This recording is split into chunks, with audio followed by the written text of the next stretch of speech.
The thoughts, opinions, and general overall shade thrown on High at 9 News are those of the individual speakers and not those of High at 9 News, its audience, or its advertisers. The statements made do not constitute medical, legal, or financial advice, and for advice tailored to your specific situation, please consult with a licensed professional. Welcome to the High at 9 News Hour, where you will hear from cannabis industry experts and professionals from around the country talk about important topics while shining light on global issues and discussing cannabis as it relates to politics, regulation and reform, data and technology, science, research and medicine, family and parenting, art, celebrities and entertainment, fitness, sports, mental health and wellness, and plant-based medicines and entheogenics. Together, we are building a stronger community, fighting the stigma and creating change. With your hosts, Jason Beck and Rico Lamitte, joined by special industry expert correspondents from around the country, and daily antics brought to you by Cannabis. Coming to you live every Monday through Friday at 9 a.m. Pacific Time and high noon on the East Coast. And thank you all for getting high at 9 with us.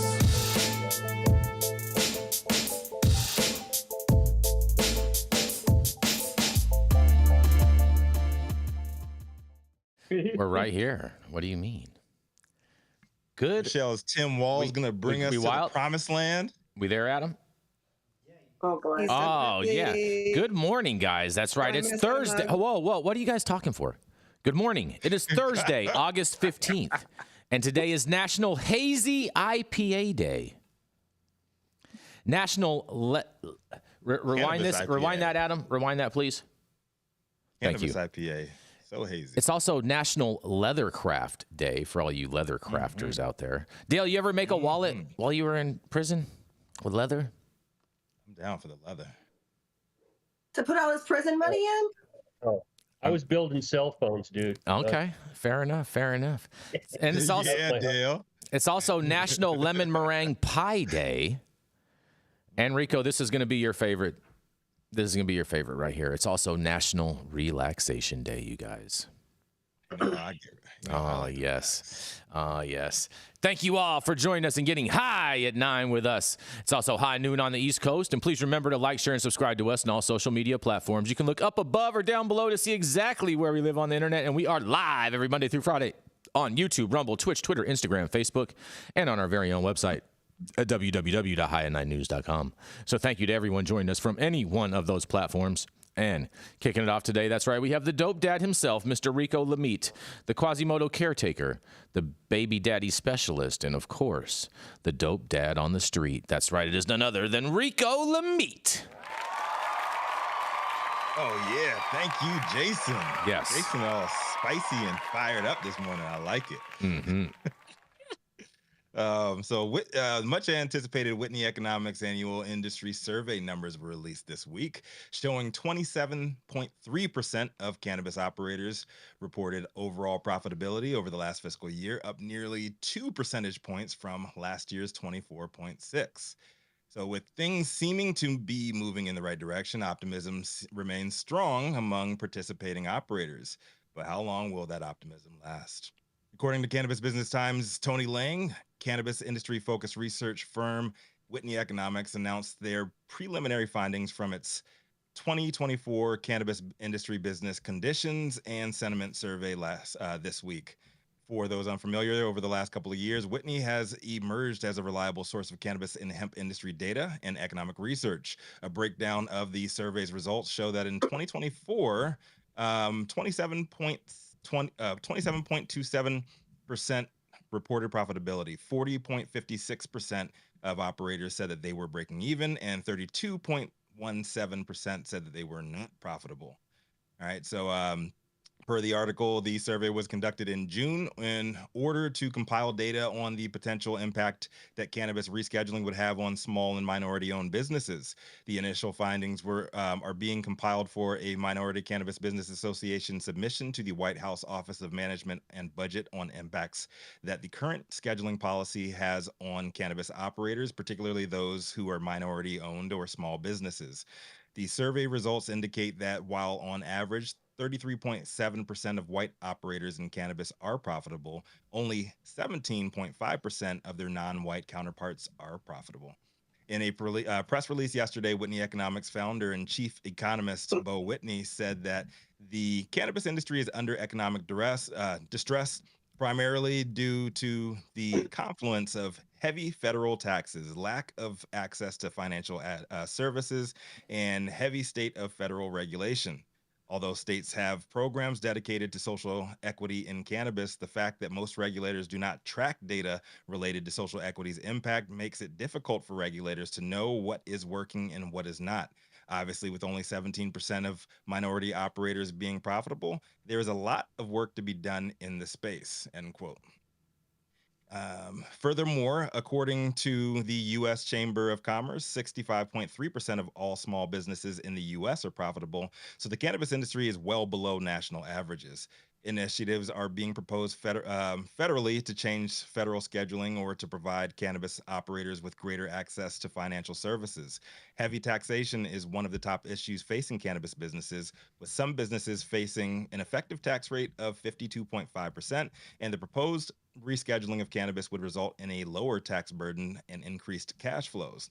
In 2024, the cannabis industry is forecasted to pay an additional $2.3 billion in excess taxes as a direct result of current scheduling policy. Without reform, this excess tax burden is expected to increase to $5.2 billion by 2030.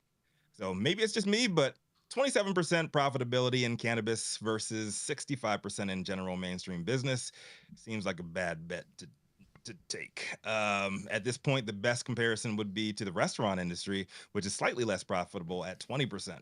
But given all the social and regulatory headwinds cannabis operators face compared to virtually every other industry in America, 27% does seem miraculous. But what do y'all think? Are cannabis business entrepreneurs doing the right thing by staying in the lane they're most passionate about? Will rescheduling actually be that long overdue shot in the arm that the industry's been waiting for? Or is it time for smart people to move the fuck on? I'm Rico Lamitte, the dopest dad on the street for High 9 News. Let's talk about it. I mean, Time for people The reason go ahead, Jenny. What's that? I mean, it's time for people who are failing and probably shouldn't have been here in the first place to move on. Yeah, absolutely. I think that this is an industry that is very difficult, and it's an industry that, one, you should be passionate about, but two, it's very easy if you get into it for the wrong reasons, don't know what you're doing, have no idea about the consumer base that you're dealing with, et cetera, et cetera. It's very easy to fail. It's also very easy to fail if you understand and appreciate cannabis but don't have any business acumen. So I think, finding good advisors that can help you fill in the gaps where you need them, or just leaving if you shouldn't be here in the first place. Mm-hmm. Sorry. Fair. Were you going to say something, Rachelle? this is why everyone's going into the hemp game. Speaking of that, or mushrooms. Speaking of that, Or literally anything else. Brian Dombrowski says, I'm coming in hot. If these geniuses would get a foot on both sides of the hemp marijuana fence, they could use that profitable hemp business to pay the bills for their unprofitable marijuana business. I think that's sound advice right there, you guys. You know what I mean? That's the best way to build your brand nationally too. I would love to. I mean, I would love to dive deeper into that with Brian or somebody else in the hemp industry. Like, yes, you can offset some of that, but how much? Like, and are you still breaking even at the end of the day? And on top of that, like, it's still a long shot that you will be profitable compared to any other mainstream business. I mean, you could definitely. There's a lot of competition in hemp because there's low barrier to entry in hemp. So, like, you're looking at, yeah, sure, you've got tinctures and gummies and THCA flower, but so does 750,000 other people. So I think, I would be interested to see how much is. I'd like to see an operator that's saying they're successfully covering their cannabis tax debt. That's what I'm saying too. I'd like to hear, and I'd like to see some numbers that would support that. I think it's a good argument, but isn't that on paper? But I'd like to see the numbers. Rico, isn't that how Trulieve got that big tax credit, or that they're claiming? I don't even know. Okay. I don't know. They just opened their 143rd store in Florida. Like that's not a monopoly. I don't think the hemp industry and the cannabis industry are not trying to work together right now. That's part of the problem. And the policymakers are putting, dividing lines between them. In my experience in the cannabis industry, is most people's experience, it was overtaxed, overregulated. I don't see a whole lot of relief from that in the near term. And, going to Schedule 3, just think about this. The only product that's cannabis-based that's been approved is a tincture. They don't approve smokables. Yep. So all the people that want to get high better think about, you're going to be, loving your tinctures if it goes to Schedule 3, because they're never going to approve a smokable medicine. You're smoking crack if you think the FDA is going to approve a smokable medicine. It ain't going to happen. Mm-hmm. I agree with you on that. I totally agree with you, Dale. I don't see how the FDA can under Schedule 3 can allow people to be selling actual flower. I think at some point, man, you got to respect the numbers, right? Like they're talking about all this optimism with the operators saying that, oh yeah, we're moving in the right direction. Like you're up 2 percentage points. Like it was like 24.6% last year. And in all fairness, though, Rico, I mean that is up, and so it's better than being down. So that is in the right direction. It's just not a big. Yeah, shout out to the national poll numbers. Shout out to 2%. It ain't successful though. You can't put that on the list because it ain't successful. Yep. The average startup business, half of them die within 5 years. And we're well past 5 years now, and we're at a third that are actually making money, and 40% maybe breaking even by lying to their accountant. No, this is not a successful industry right now. At all. Fair enough. You have any All lipstick on that pig you want. It's still oinking like crazy. We know you love the hemp space, Stone. Do you have any thoughts on this? Jason, I can be through the screen, my friend. It sucks. You got to really know what you're doing. You got to do everything right, or chances are you're not going to make it. And I think it sucks the way that they've pinned the hemp and the cannabis people against each other, even more so than it's the way you would think alcohol and cannabis would be. But it's fucking cousins fighting each other, and it's pointless. It's kind of like West Virginia, fucking cousins. Yeah. Oh man. On that, we're gonna go to a commercial. We're gonna be right back. Oh man, that was weird. Hey, you America. Do I look like Sean Connery?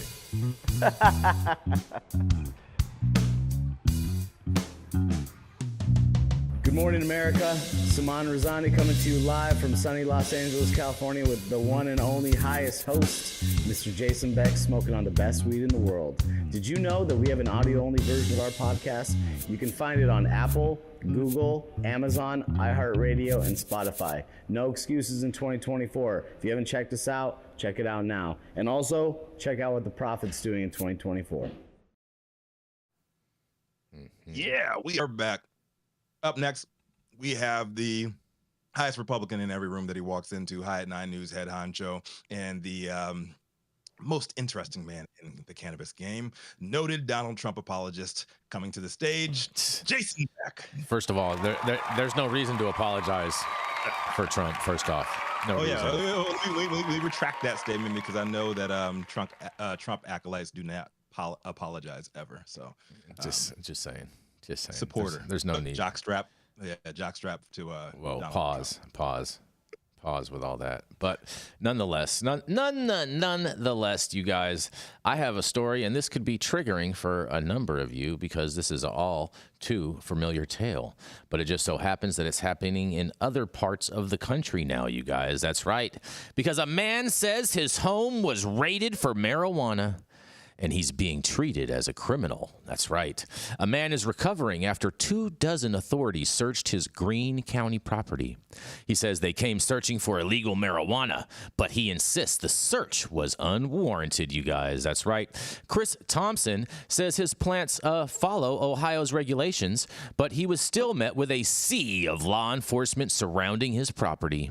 Traumatized by the experience, Thompson says he can barely sleep after the incident. Now he's questioning law enforcement.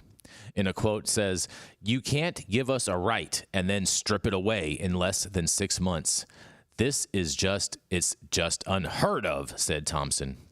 On Tuesday at 3 p.m., Thompson felt his entire home shake. When he stepped outside, he found a Greene County Sheriff's Office helicopter hovering over his property. He says around 30 law enforcement personnel came to search his property for what they believe could be unregulated marijuana. Some personnel were even wearing ski masks. Well, I bet those were the undercovers that didn't want to be seen, but nonetheless. And a quote also says, like, even though it's been legalized, we are still being treated as criminals involved in illegal activity, and it's scary, said Thompson. Thompson says they inspected his property and his marijuana plants, but refused to identify themselves. And he says after the search, they did not find his plants to be out of violation of Ohio's new adult use growing regulations.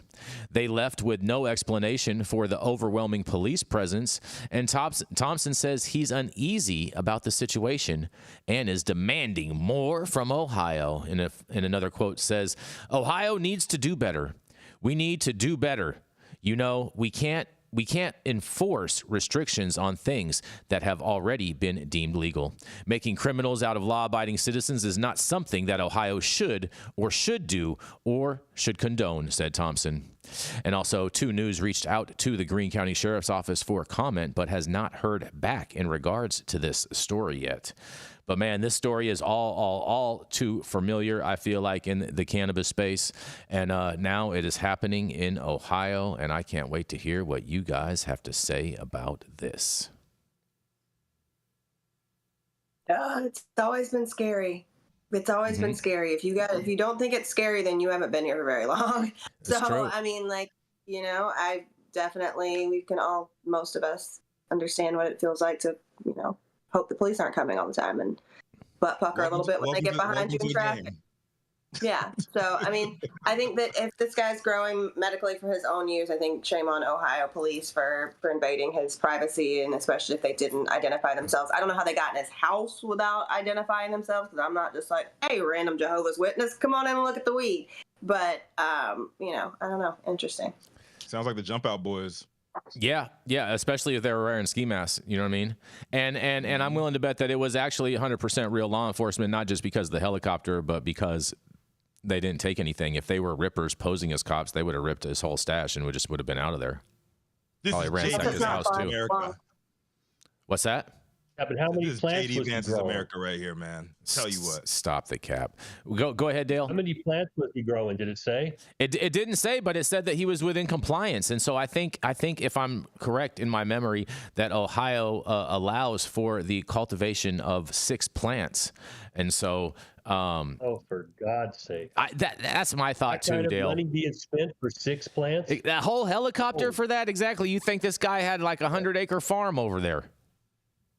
Well, and see, what irritates me is that no one wants to talk about the cost of this kind of ludicrous attempt at enforcement.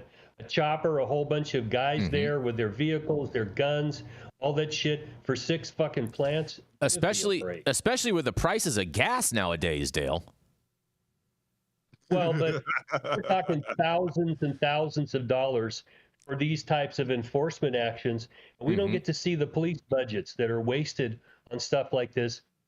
I mean, how can you even suspect there's something wrong there? You got 6 plants, they find 6 plants. At some point, someone in the law enforcement should be asking, the fuck are you guys doing out there? Yeah, how do we justify this in the budget, you guys?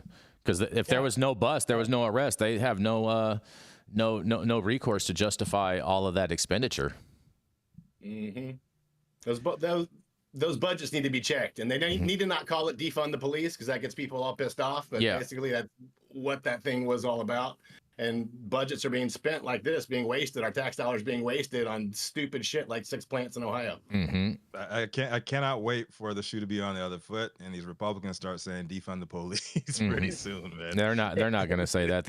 They would come out with a re-education campaign and let's make the top dog is a criminal. He's the top criminal right now. Stop the ridiculousness, Rico. Stop the ridiculousness. You can't. No, but on a serious note, I feel bad. I feel really bad for this guy. Yeah. Hold on, one person at a time. Go ahead, Rico. I was just gonna say, on a serious note, I feel bad for this guy. I definitely do. It's interesting how they are targeting this guy with all this excessive force. The way it is, there might be more to this story that we just haven't heard yet. He might have been doing a lot to piss off a local politician or something like that. But I'm pretty sure there's a lot more to this story. To go in there, guns blazing like that. I mean, you know what? By the cops are not fun. I can tell you. When they come in hot with guns, and especially if you got kids around and they're not afraid to point guns at kids, This is it's ridiculous. This is not fentanyl or, coke or shit like that. Yeah. Or stolen goods. It's 6 fucking marijuana plants. Mm-hmm. Give me a break. Come on. Did they mention why? What happened? Like, was this a tip from a nosy neighbor, or? There is no mention in this story, and I looked for a couple other stories to see if it talked about it at all, but I did not find anything in more detail than what I found here. But I'll tell you what, it definitely I feel for this guy, because when he mentions that he's traumatized, I mean, I totally get it. I mean, I've been raided 3 times by the DEA, and I've been a victim of home invasion robberies, and I'll tell you what, once those kinds of things happen to you, there's certain noises and sounds that happen in the daylight and the nightlight that once you hear, you instantly go into that mode. And so I totally understand what he's talking about in regards with that. And I'm sure Dale, Dale, you do too. Oh yeah. My kids do too. Mm-hmm. I mean, they freaked my kid out. They had ARs pointed at him, and he thought he was going to get killed. And Molly, she just doesn't know how to shut up. Yep. And she just kept going. And it really caused him a lot of PTSD. Mm-hmm. I just did a little preliminary digging on this guy, Chris Thompson, man. He is a huge cannabis supporter and activist in Ohio. I'm finding stuff like way back in 2017 too. So he sounds like he's a little bit of a pro-cannabis rabble-rouser, and most likely targeted by the cops and maybe some local politicians. So like I said, that's what it. Oh, good investigative journalism right there, Rico. Very nice. The message effect, huh? Mm-hmm. Yeah, it's going to deter them, right? Yeah, it just pisses people off. What it does. Yeah, he has a DOJ record too. He was actually arrested and did 181 months back in June 9th, 2011. What were the charges for? Marijuana trafficking. Marijuana trafficking. Well, he has priors, so I bet you they use that as the justification to search his home. They probably like, oh, we got aerial views of these plants. Da da da da. Let's get a warrant and execute. This guy could be back to trafficking. Yeah. So that's probably why he faced such a large escalation of law enforcement presence because of priors. Yeah, he's got a target on his back. Mm-hmm. Well, good thing he was in compliance and they didn't bother his plants. I mean, at least I guess that's the silver lining, is that, what I'm saying, they came there, they did their job, whoop-de-whoop, and left and didn't destroy or damage anything. Right. So I guess that there is that positive silver lining. I mean, because when they ransack a place, bro, it takes a long time to recover from that and clean all that up. That's a couple days right there. And the mental and emotional, PTSD from that shit, man. Yeah. Especially if it's at your house, like Dale was saying, man. Your kids, your family there, man. Like, some people just don't recover from that shit. And it doesn't sound like he had a dog either, because I'm sure they would have mentioned that in the article also. Mm-hmm.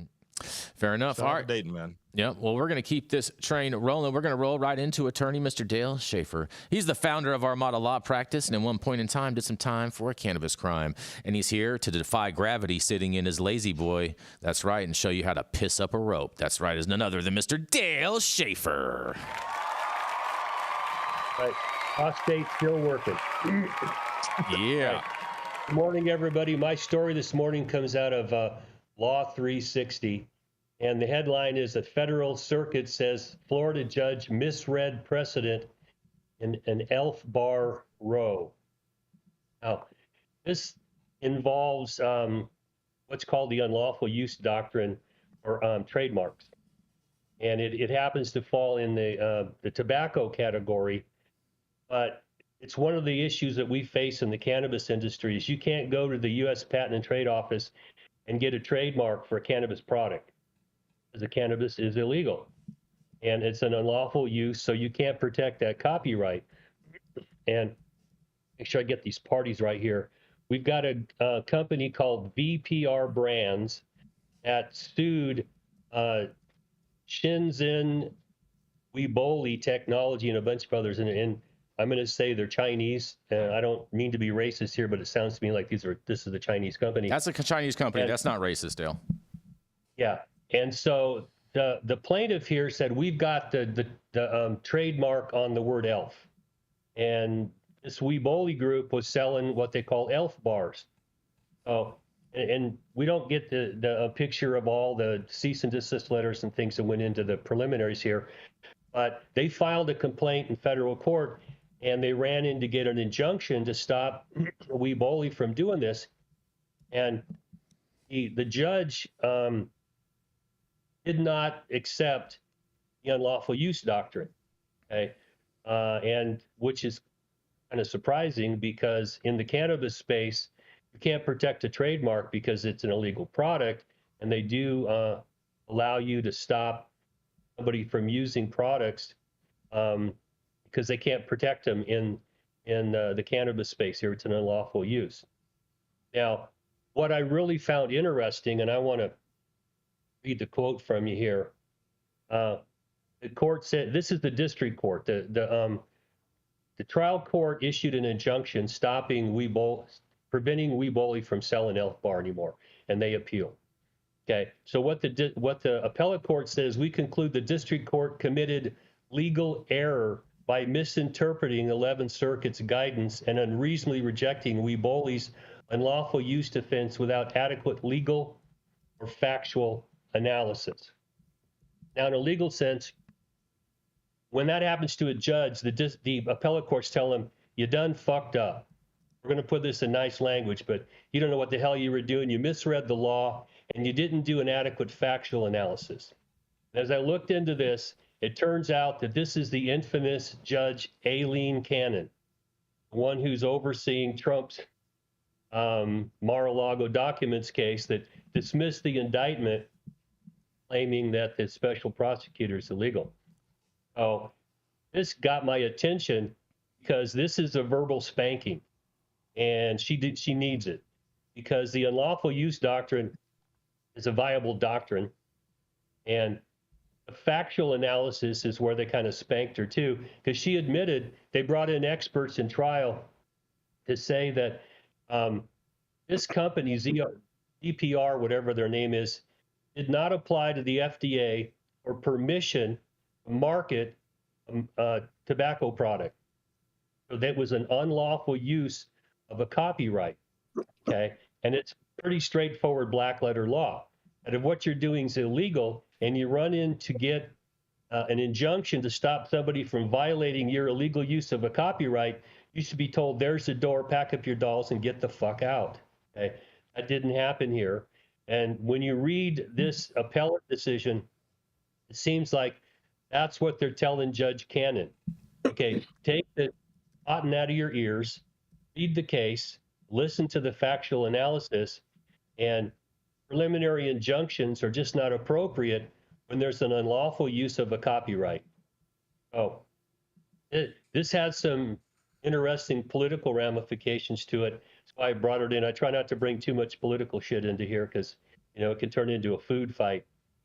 But the copyright laws for cannabis are just not very helpful, because cannabis is illegal under federal law, and we want federal trademark protection.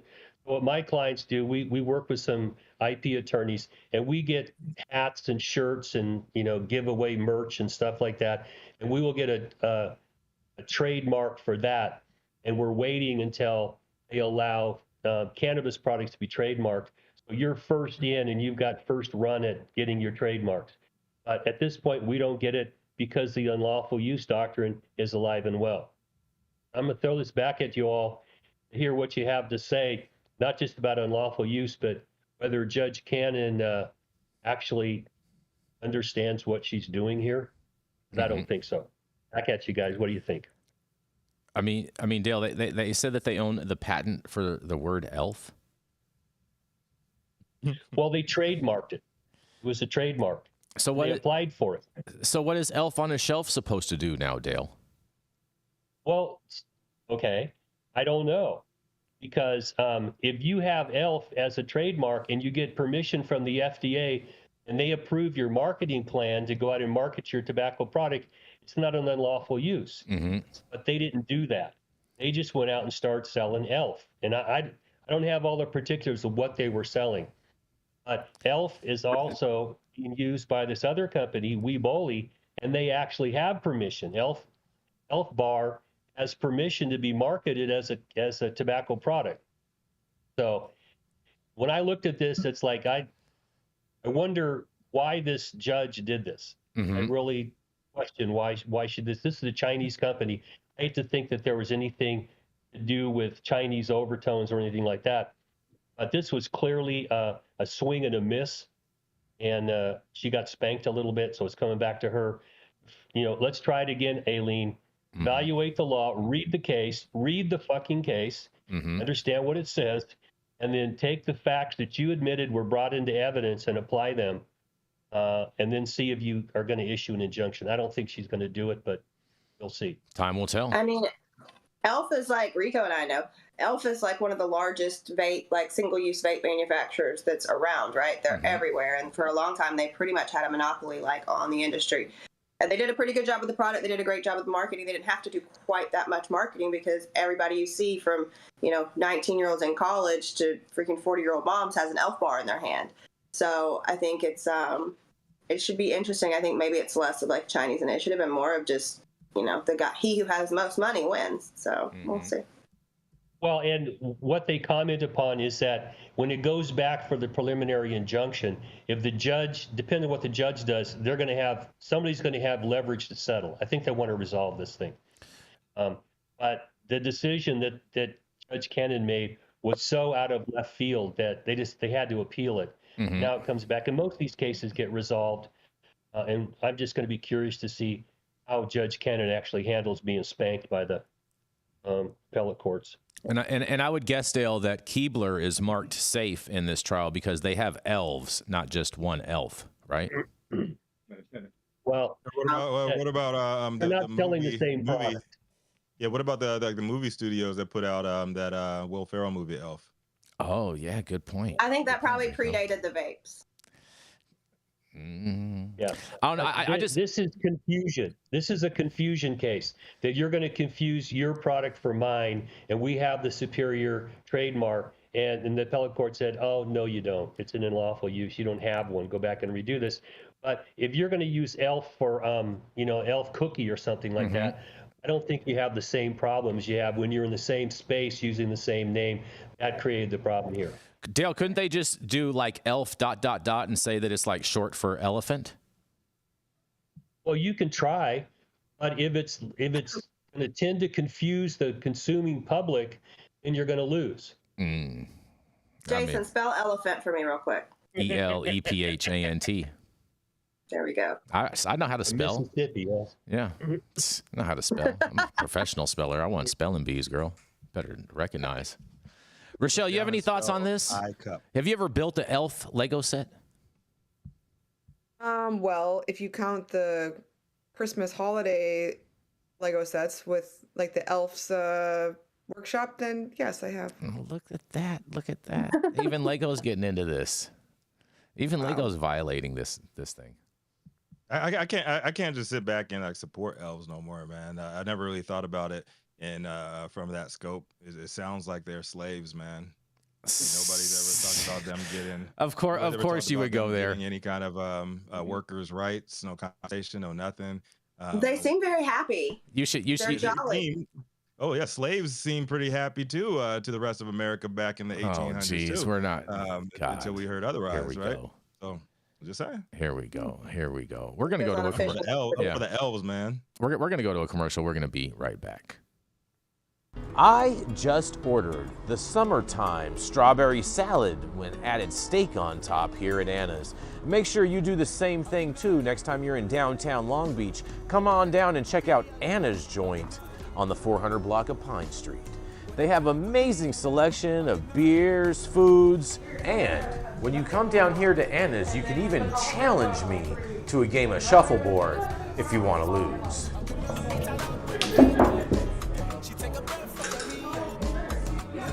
That.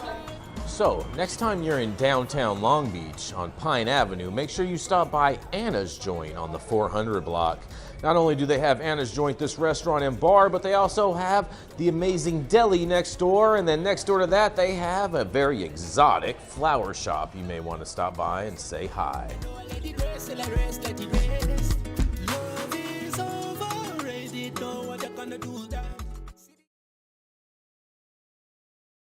We're back, guys. We're back.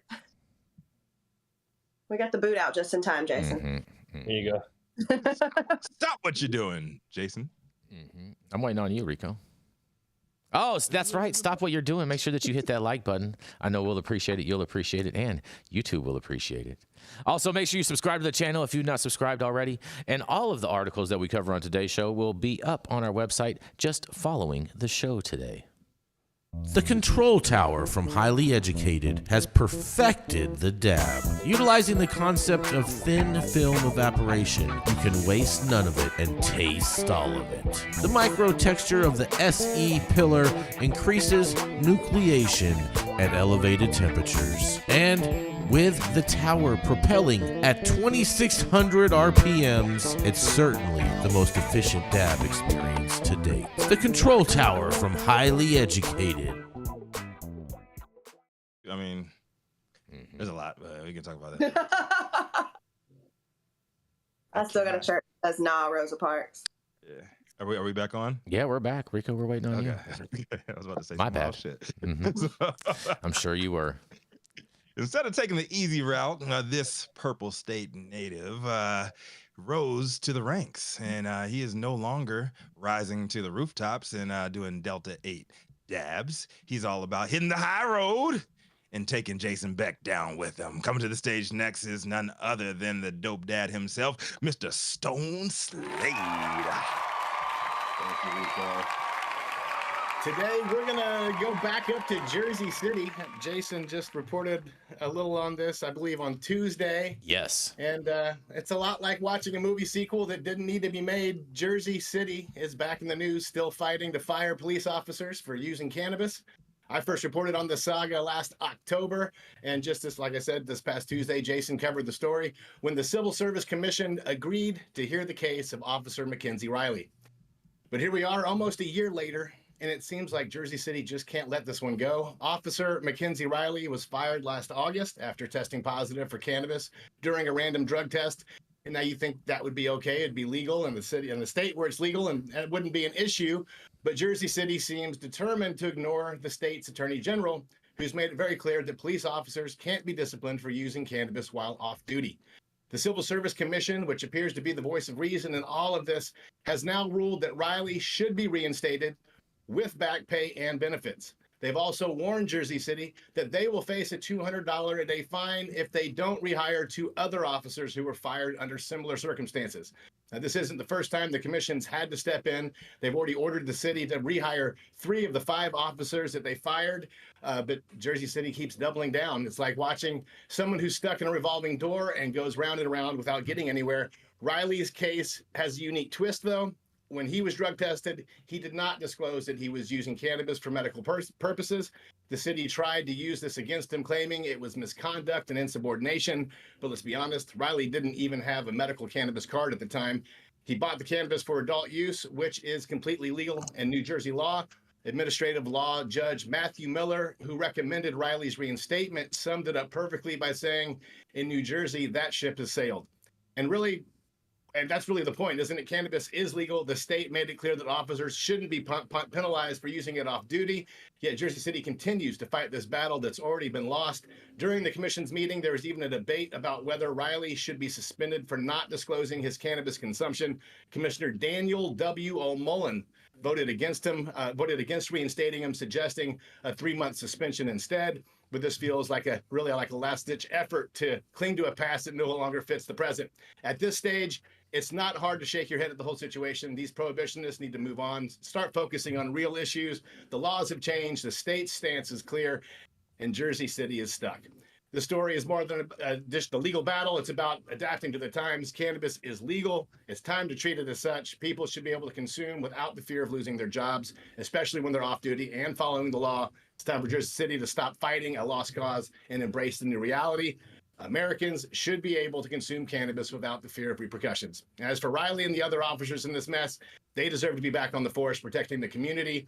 He's done nothing wrong except live in a state that hasn't come to terms with its own laws. I'm Stone Slade reporting for the High at 9 News. This is fantastic update right here, Stone Slade. He's getting his job back. They said you have to reinstate him within a week or you're gonna face problems, they said. With back pay. Yeah. So now question. I hope he goes in there smelling like weed too. Question, because in the report that I covered on Tuesday, it mentioned that there were a total of 5 officers that were involved in this suit. Is that retroactive for all 5, or is that only specific to this one in particular officer? I believe it's retroactive because it said something about they've already been reordered to rehire 3 of the 5 officers. And plus, they talked about the other 2 when it mentioned the $200 a day fine. Interesting. Yeah, fine them. I think this is great. What do you think about this, Dale? These cops getting their jobs back. I have been inside law enforcement. I've also been inside city and county government. And when you got a prohibitionist in there, this kind of news makes their butt pucker up and causes cognitive dissonance. And they just don't want to accept that you've got to let a cop smoke weed. They can't make that rational leap in their head. And at some point, you've got to tell them, look, I don't care whether you like it or not, you're going to do it. And at some point, the courts say, we're done talking about this.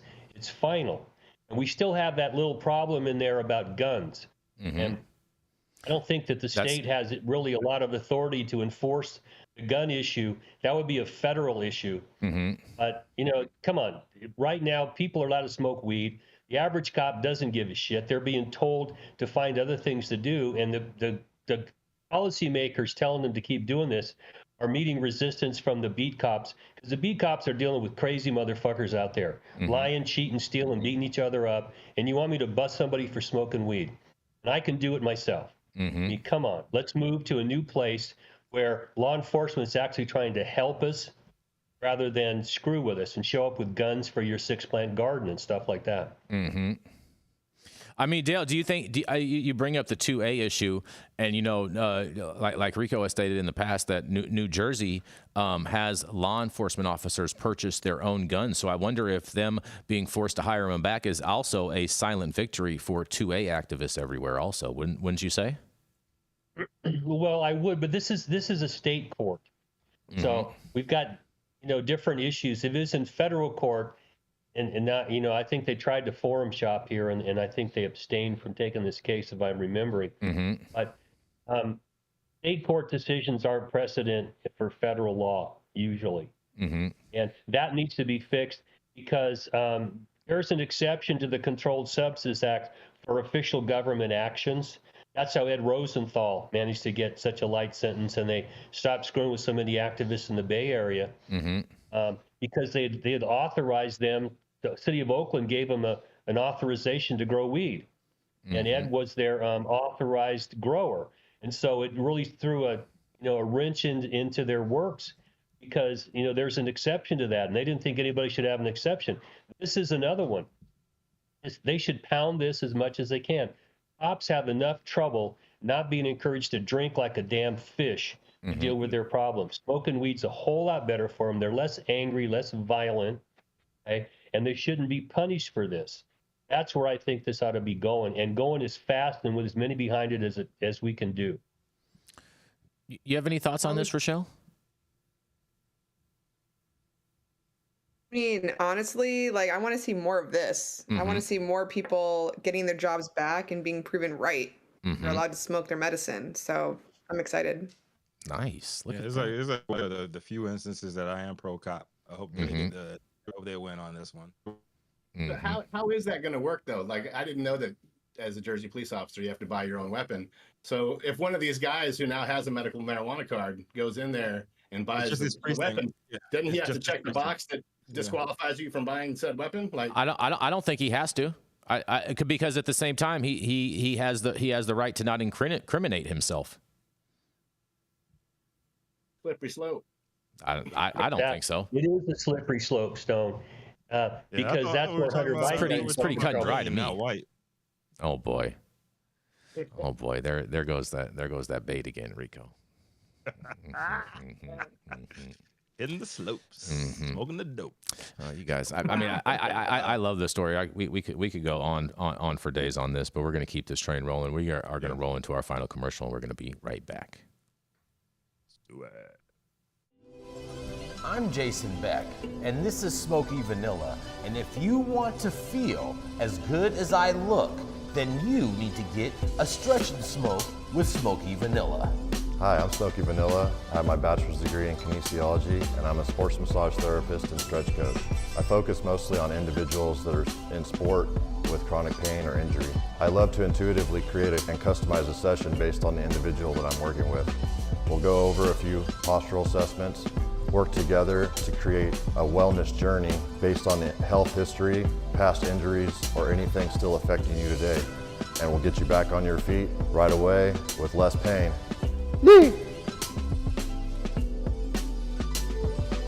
We're about to stretch, and then we're gonna smoke, because we're gonna get on our stretch and smoke. If you want to feel as good as I look, then you need to come on down and get a stretch and smoke with none other than Smoky Vanilla.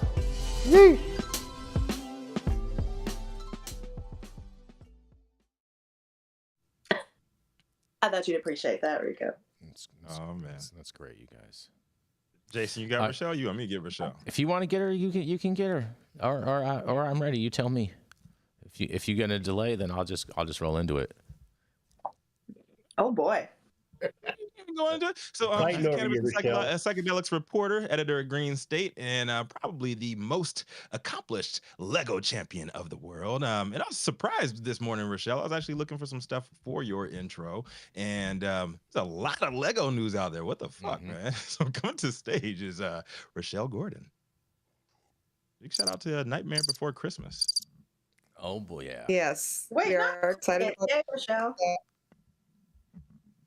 Yeah, we can hear you now. that. Yeah, go ahead. Go ahead, Rachelle. Can you hear me? Yes. Yep. Yeah. Go ahead. Okay. Yeah. Sorry if I chonk. Yeah. A lot of great Lego news. We got the Nightmare Before Christmas set. They also just revealed this sick ass free purchase costumes. Stay tuned. Actually, can you guys hear me still? Yeah, go ahead. You're cutting up a little bit, but here, Rachelle, we're gonna come back to you. We're gonna come back to you. Let's roll into Jenny Beth. Rico. All right. Yeah, we'll come back to Rachelle. But up next, for now, we're going to pop it on over to the woman who is the myth, the legend, coming to the stage. She is a very opinionated and slightly melanated conservative pro-cannabis voice of the people, coming hard for Kind Cannabis Consulting and Justice Serve 501c3. Y'all know who it is. Jenny Beth Dills for real. All pink inside, Jenny. It's all pink inside. Oh boy.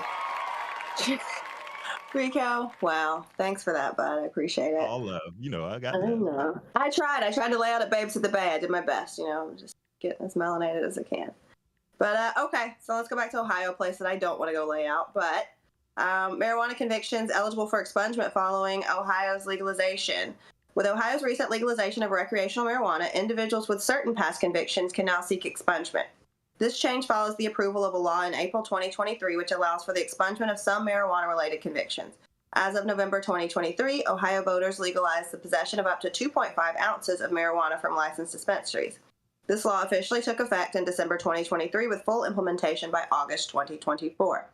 Hamilton County Clerk of Court, Pavan Parikh, explained that individuals previously convicted for possessing up to 2.5 ounces of marijuana might now have their records cleared. However, expungement eligibility involves a detailed case-by-case analysis. Factors such as other existing charges and the timeline of offenses are considered. In Hamilton County, nearly 400 standalone marijuana misdemeanor cases were processed over the past 5 years. These cases are more likely to be eligible for expungement compared to those with additional charges. The expungement process starts with filing paperwork and paying a $50 application fee. Parikh recommends consulting a lawyer to navigate the process effectively. Yes, because we know expungement is not enough. That record needs to be completely wiped out. And, once again, Ohio, I appreciate the small amount of effort. This is amazing, but we need to do quite a bit more. This is a very, very, very small step forward, but I'll take any steps forward at this point, as long as it's not a reschedule. But I think that this is interesting. I'd like to see more states follow along. I think this should be an automatic expungement process, but we'll see if they can get a full pardon along with that. I mean, I think this is a great step in the right direction, especially it's just coming, within 2 weeks of legalization enacting that they're already talking about this. I think that's a great step, especially coming from Ohio.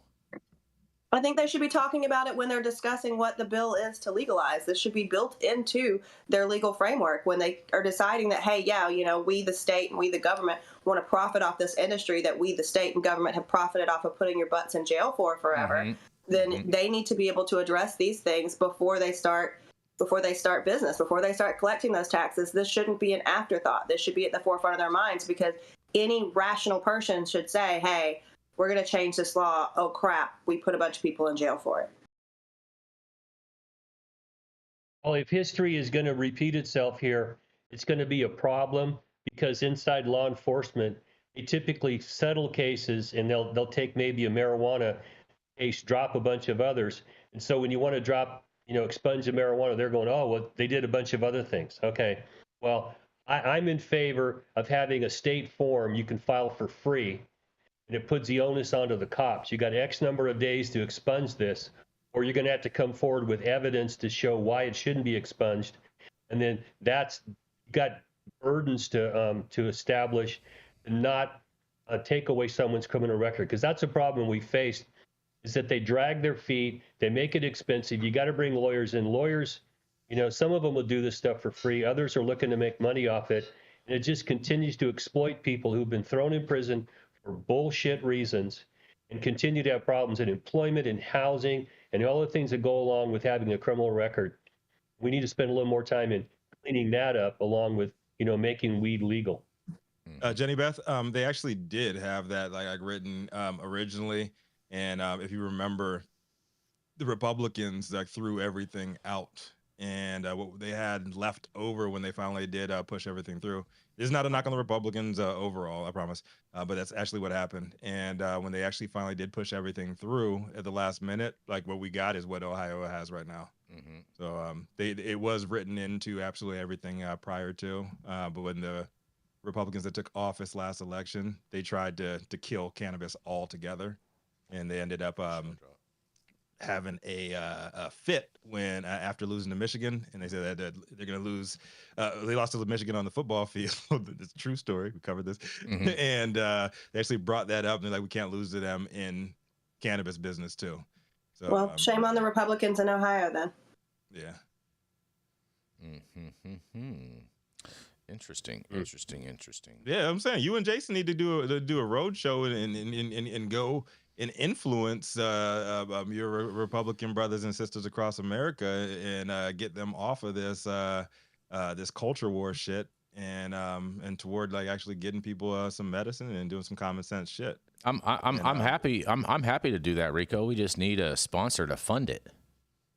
You need a sponsor. We need some sponsors to fund it. That's right. Jason, and if you're interested in sponsoring, make sure that you reach out. Sponsor. Yes. You guys want to send Jason on vacation? Please reach out to you. No, I'm kidding. Yeah. What's the limit on Super Chat? We need some sponsors. Yeah. I'm not. It doesn't look. I'm not getting any Wagyu today.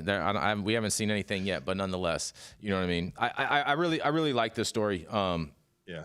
I really like the story. I'm glad to see that Ohio is putting a step in the right direction. And I agree, it's not exactly what we want, but to me, it is progress, and it is some type of vindication for the unjust war on drugs. Yeah. You agree with that? What do you think? All agreement across the board. All right, sweet. I'm glad everyone agrees on that.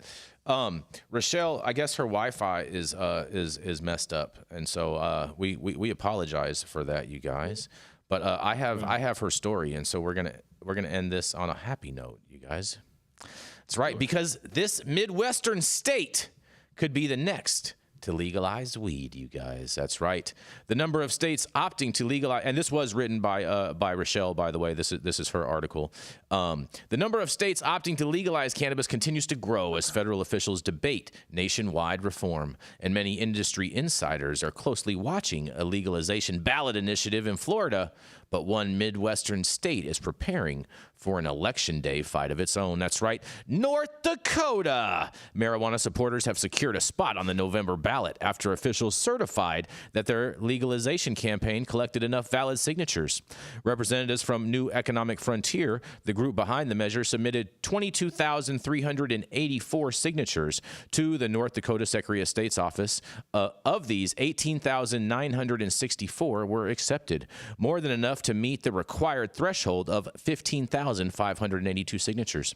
Steve Backen, chairperson of the New Economic Frontier, believes the initiative could provide a financial boon for the Flickertail state, while also benefiting the community as a whole. And a quote says, "It represents a unique opportunity for North Dakota to diversify its economy and elevate some of the burden on our law enforcement and judicial systems." Backen said in a statement also, he says, "It's about unlocking our state's potential and securing a brighter future for all residents." The validation of signatures is a victory for cannabis advocates, but supporters of Measure 5 still have a long journey to victory. A July poll showed only 43% of North Dakotans who vote are in favor of legalization, with 57% opposed to it. A similar initiative failed the past 2 years ago, with nearly 55% of residents voting against legal weed. And it is possible that North Dakotans will look to their neighbors while deciding whether to support Measure 5. South Dakota recently became the top hemp-producing state in the nation, but political hiccups have prevented full reform from taking place. Meanwhile, Minnesota's nascent industry is ramping up, driven by the THC drink boom. I don't believe that exists, but whatever. If economics are any factor, Measure 5 may look fairly promising in terms of tax revenue and job creation, a big benefit of legalization. And again, this was written by our very own Rachelle Gordon. I can't wait to hear what you guys have to say about this. Congratulations, North Dakota. You guys are going to have something great to vote for. And I can't wait to hear what you guys have to say about this. I always get North Dakota and South Dakota mixed up. One's on top of the other, Rico. Yeah, the North is One's on top of the other. Is North Dakota have Kristi Noem, or is that South Dakota? South Dakota. She's the governor of South Dakota. Okay. Yeah. And she the one that stepped on the word of the people, right? The will of the people. She is. Yes. Twice. Yes, that is correct. Twice. Yes. And she's also the one that brought in Herschel Walker as an expert. Listen, he's a state treasurer for the great state of Georgia, so chill on her. Mm-hmm. You mean Shout Texas? out to Herschel Walker. You mean Texas? The great state of Texas, where Herschel Walker is really from? No, I'm talking about where he played football. Mm-hmm. Okay. Georgia. Football over everything. Mm-hmm. Football. Hey, she ain't wrong. Football over everything. That's fair. Yeah, but he's not the sharpest tool in the shed. Let's just be blunt. Yeah. He's been hitting the head a lot, Dale. And Dale, you could say that about a lot of politicians. You could say that about a lot of politicians. So that's not really saying a lot. Yeah, him and Tiger Woods have done a lot in Perkins parking lots. I'll tell you what.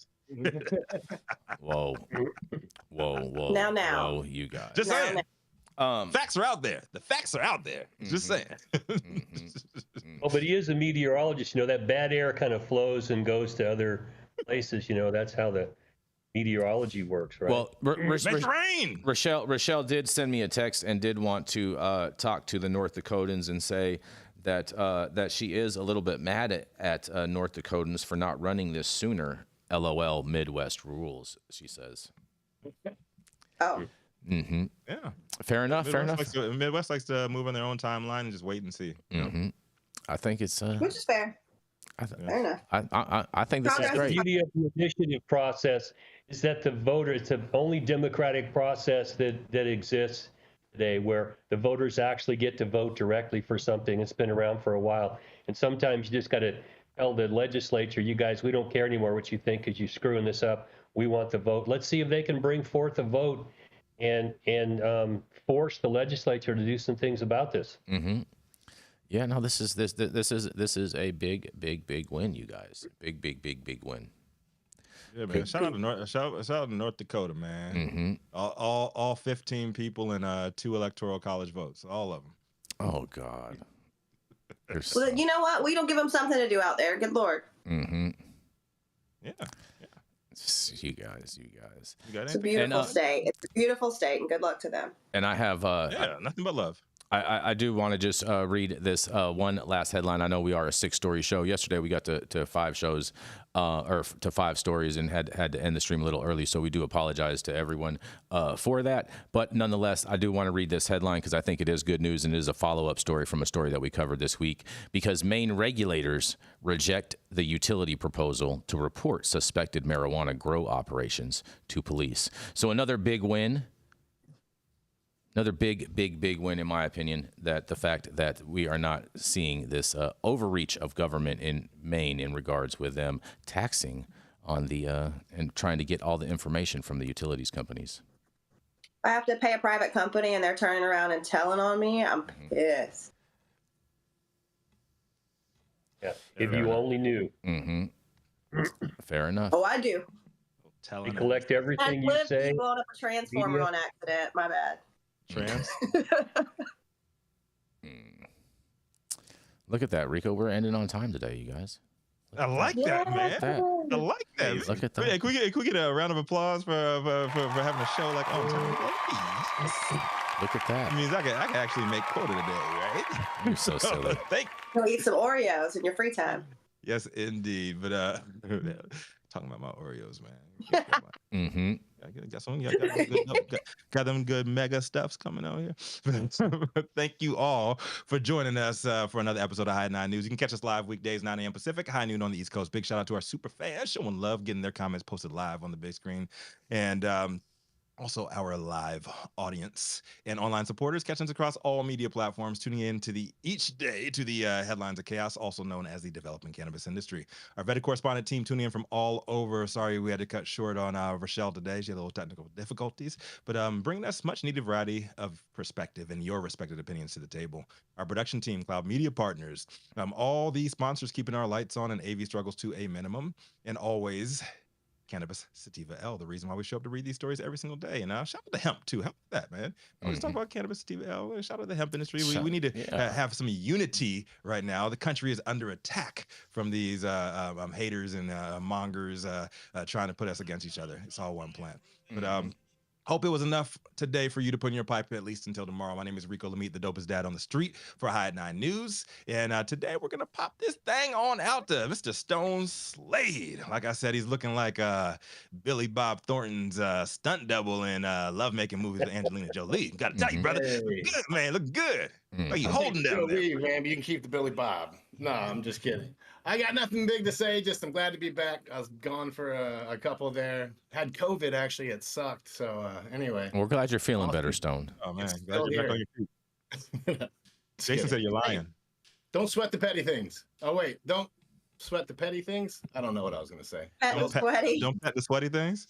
I like that. Yeah, don't pet the sweaty things. That's fair. I don't know how it goes. Don't pet the sweaty things.